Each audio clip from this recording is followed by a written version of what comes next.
Hey everybody, Professor Snart checking in. Okay, so we have finished up all of the units where we were just kind of putting all the pieces into place, testing things out, whether it's in the kind of paragraph format, learning about writing process, thesis statements, locating secondary sources, and we are now at the point where we put it, all together in our first essay. And like I've commented a number of times before, it might feel weird to have our first kind of more major writing assignment come so late, relatively speaking, in our 8-week course, but hopefully you get how it doesn't make sense for me to use the essay as an assessment device if we haven't even covered, right, half of the stuff. It would be like doing the midterm on the second day of class in a history class when you haven't even covered years and years worth of the stuff that you're supposed to cover. Okay, so the other way of thinking about that then is that the essay is like any other assessment device. It tests whether you've kind of like quote unquote been to class, done the work, understand the concepts that we've covered in each of the units up to this point, and can you now sort of show me in the assessment, in the essay, that you get it, that you can do these things. So there's nothing really mystical or magical. The essay isn't now something that's divorced from or separated from all of the stuff that we've done before. It's the moment that we bring it all together. So in other words, the rules that we learned, or let's call them rules, that we learned, or concepts we learned in Unit 3, for example, they still apply. So even if it's not made clear in the assignment, it kind of goes without saying that what you're being tested on is the stuff that we've learned up to this point. So that means using feedback that you've gotten for potential mistakes, but also making sure that you do the same good things that you might have done before, whether it has to do with integrating quotations effectively, getting the citation correct, finding relevant and appropriate sources. All of that stuff kind of matters now. Okay, so let's take a look quickly at our due dates and then we'll pop into the essay assignment itself. So we've just finished up 6. We now turn around to 7/8. They go together in our 8-week format. Due Monday, so you'll notice that this is our first time where we have a little bit of extra time. Truthfully, it's not an assignment that is so much bigger in scope than things that we've done before that I think it really requires a ton of extra time. But it certainly is the higher point value or highest point value that we've run into so far. And because it does involve a little bit more than just a single paragraph or a single reading or something like that, I have given you more time. But of course, I need you to use that wisely. So don't wait even longer and do it at the last minute, because that definitely will not work. Even if you could kind of scrape by on some earlier ones, just sort of throwing it together at the last minute, the essay definitely is not going to work that way. Okay, so be aware of those due dates, and again, a little more time to be working on this, but use that time wisely. Get it done so that it can sit as a draft and you can actually not work on it for a couple of days or at least a day and then come back to it, so you're not just trying to plow through it all at once. And there's a strange thing that happens, and it happens to every writer, me included for sure, is that you get so immersed in something and you're trying to edit and you're trying to catch typos, but your eyes sort of get so used to it that you can't even see it for what it actually is. You see it for what you want it to be, so you miss really obvious mistakes.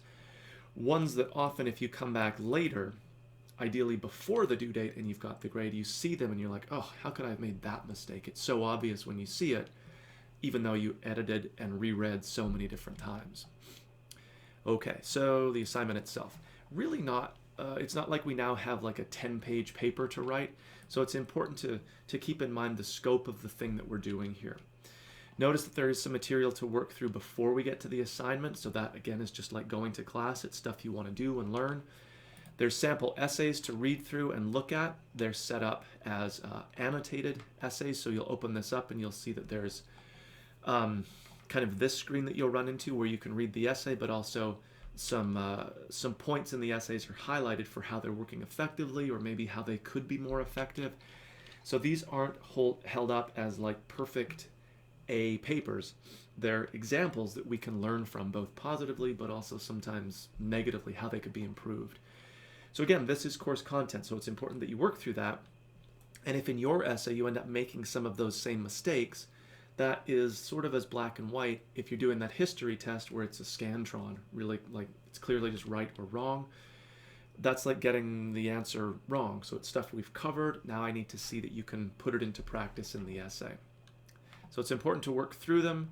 There's a quick video on integrating sources, clearly an important part of our course because of that research example. Again, more essay or more video material. It's not super long, but it is very important to look at. So you want to work through that stuff. We'll revisit good old MLA or citation, the research part. Citing from our textbook, again, a video walkthrough. You can always return to this multiple times. You don't just have to do it once. An example, and here's really where it gets cut and dry. So when it comes to MLA citation and building a works cited page, I'm giving you the examples here. There's resources linked below you'll see on the page. There's our MLA citation link here. So it's really just a matter of, did you do the material? Did you return to these examples when you're building your own works cited? And if you get it mostly correct, right? Maybe there's a typo, but nothing major or systematically wrong, then you're good to go. If your works cited, and it's actually the first thing that I'll look at when I read your essay, if it's all kind of just made up and doesn't reflect our course at all, it really will have a significant negative impact on your grade, largely because if you're not getting that basic stuff right, then you probably haven't spent the time working through the other content for the course, like watching these videos, for example. And so if the MLA or the works cited part isn't really functioning the way it's supposed to, then that's a good indicator that there's a lot of other things that probably aren't going to be working properly in the essay writ large. And I read the works cited first because it is so obviously right versus wrong. And like I said, if you get a period out of place or a little typo, not a big deal. But if I'm looking at your works cited page and it's totally not formatted correctly, or you haven't included the sources, or there's just some other weird thing going on or set of things, it just tells me that you haven't really done the work for our course, and your grade will reflect that. The glass half full version of that, though, is that because this is just following examples or following the models, it's really, really pretty low-hanging fruit. You know, it's pretty easy to get those points to do things correctly. Okay, so there's that part of it. Back to our unit, and then we'll look at the assignment. So there's actually a lot of description and text here. Here we just kind of revisit some of the major stylistic points that we've looked at, including a link to our writing center here on campus. They have a physical office that you can go into if you're on campus, but they also do virtual appointments too. So even if you're fully online, right, you're taking this online course, it doesn't mean that you don't have access to that resource. And the writing center is not just for people who are really, really struggling, although they can help with that too. It can help folks who feel pretty confident, but just like another set of eyes to look at more or less a complete draft. So you sort of tell them what you'd like them to look for, where you're at, how confident you feel. And again, it's a great resource to use, a pretty low investment of time. Again, one of the reasons we have a little bit of extra time for this unit, so definitely something to check out, virtual or face-to-face. Okay, little Lego thing, kind of funny to watch, and the assignment. We're writing an essay based on one of the works that we've read so far, incorporating one secondary source, and again, knowing that terminology is important. We've talked about those before. Just by fluke, right, this particular work does not have, from what I've found in our databases, very good secondary sources. So while I think it's a great story, it's not a great choice for writing about, for the simple reason that finding a secondary source presents a bit of a challenge. So I just kind of guide against that one. All right, the essay itself, 3 to 4 pages double spaced, pretty short, honestly. In fact, especially if you're staying on topic, your essay is not going to be substantially longer than this. And it's not hard to build out an essay this long when we have ideas developed in multiple body paragraphs, quotation from the primary source with explanation, inclusion of your secondary source throughout the essay within each body paragraph, right? Those paragraphs develop pretty quickly. So 3 to 4 pages is not really a lot for all that we want to accomplish. And you do want to stay as focused as possible. We don't want a bunch of big statements about society and history and parenting in the modern age and all that kind of stuff. We can easily get off track. We want to stay really focused on our kind of subject matter here. So you're picking one from these prompts. role of stereotypes or expectations, whichever term you want to use, how setting works, or the theme of change or initiation. You'll notice that these are common in almost every work that we've read, not coincidentally, so you have lots of options. And I did want to say a quick word about this one, because it can sometimes be misleading for people. So setting isn't just that a story provides setting so we can imagine where it takes place. That goes for every story. That's more a statement of fact than it is an interpretation or thesis statement. Think for this one about how setting contributes to theme, like we saw for Alice Munro's Boys and Girls when we compared it to the song by No Doubt, Just a Girl. The song clearly uses the video as this visual representation of these gendered spaces, the female space and expectations, the male space, and how those kind of play against one another. Same goes for the story. Setting isn't just where the story occurs, but each aspect of setting that's described to us helps to communicate those kind of gender space themes. So you really want to make the effort to connect setting to theme, not just that setting helps us see the work. Okay, obviously, right, the secondary source, appropriate, relevant, so from the database, a direct discussion of the primary text. Can't just be from the web, can't just be a kind of tangentially related discussion of some broader theme.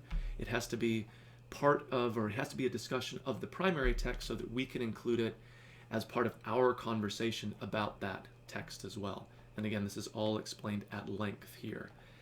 Correct MLA is really important. We're in the research course. We've looked at it. It's pretty cut and dry. There's some links towards the bottom of the screen here that you can find about how to set up works cited entries for our particular purposes. We have lots of examples of effectively integrating quotation. So all told, we have some extra time to work on this, and I want to sort of stress that there's no secret thing that I'm looking for that you just have to guess at and hope that you meet expectations. The essay is the assessment device for have you learned the material up to this point in the course, and can you now apply it in a practical situation? So there's nothing really mysterious. You don't have to guess. It's not some idiosyncratic way of doing things that I have that you have to, again, sort of like hope that you get right. My ideal is to make it as transparent as possible, not just the assignment part, but the expectations for doing well. And those are hopefully laid out here. And again, the idea is for this essay to be your time to put all of the various pieces into place. So it's a good idea, even if you don't go actually back into the units themselves, to just revisit by looking at our units list here what we did. So obviously starting just kind of with introductory stuff, but then getting into some pretty important composition ideas in 3 and 4, getting into more of the close reading and source use in 5 and 6, and now our first essay. So use your time wisely. You may even want to use the Writing Assistance Center if you're having trouble getting started. If you feel like you have a great draft together, you just want another set of eyes. Anywhere in that writing process, it could be really useful. And always, if you have questions or concerns, be in touch with me. I find that the best writing or most successful writing is obviously writing that has, certain of the aspects that we've covered in place. We can do them. But it also just has a certain level of confidence, right? That you've got a good topic, that you're doing things correctly. You just have a good voice when you're writing that way. If you're tentative and you're not sure in your mind, then that usually translates into the writing as well, and it doesn't really help it. So any questions or concerns, by all means, be in touch with me.